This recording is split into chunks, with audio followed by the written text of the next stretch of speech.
ताल्लुकात हैं। अरे पिस्तौल रहती है उसके पास हर वक्त। तू गैर की अमानत है, यहाँ पढ़ने आया है। खुदा ना खास्ता अगर तुझे कोई नुकसान पहुंच गया तो मैं तेरी माँ को क्या मुंह दिखाऊंगी।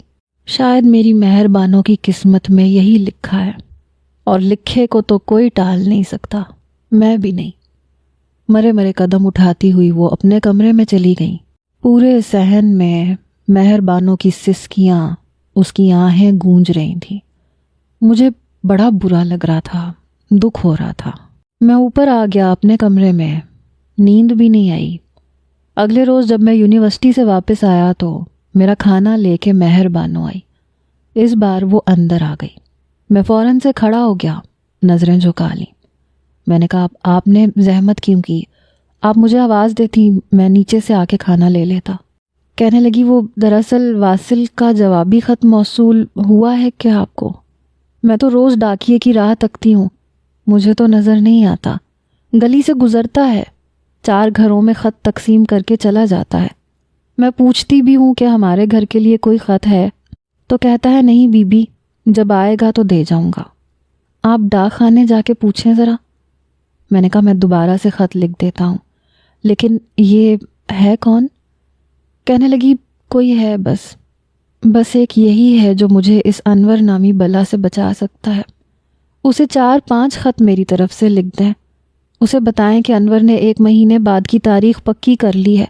जो कुछ करना है उसने बस 1 महीने में ही करना है। आके मुझे ले जाए। मामू कुछ नहीं कर सकते। अम्मा का ख़त पढ़ते हैं, तसल्ली बख्श जवाबी ख़त लिख देते हैं, दबे लफ्ज़ों में कह देते हैं कि बचपन की मंगनियाँ हमारी बरादरी में कहाँ ख़त्म की जाती हैं। लड़की को बोलो सब्र करना सीख ले।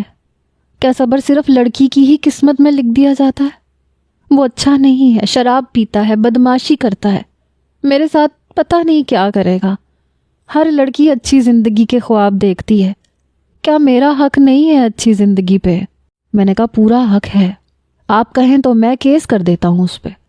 कहने लगी, ना जी ना, ऐसा गज़ब ना करना, बड़ी बदनामी हो जाएगी और वो फिर जेल से बाहर आ जाएगा।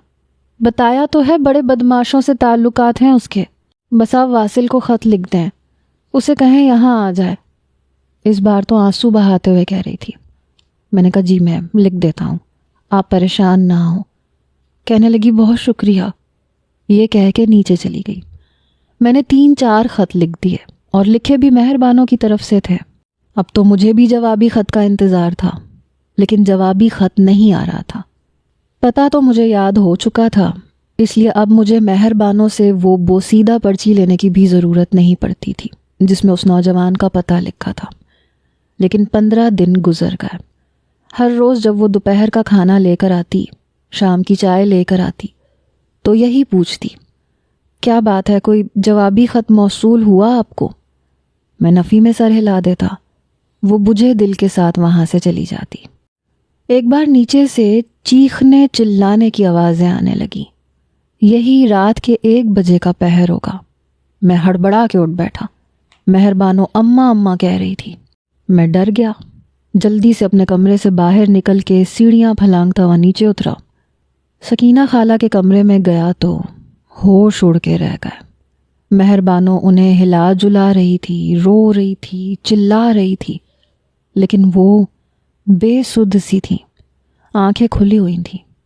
आंखों के किनारों से आंसुओं की लकीरें साफ दिखाई दे रही थीं। शायद रोते रोते उन्हें कुछ हो गया था।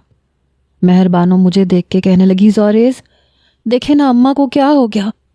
मैं जल्दी से सकीना खाला के पास आया, उन्हें हिलाने जुलाने लगा, लेकिन मेरे दिल को धचका सा लगा था। उनकी दिल की धड़कनें नहीं चल रही थीं। शायद वो ये सदमा बर्दाश्त नहीं कर पाई। पता नहीं ये वासिल कौन था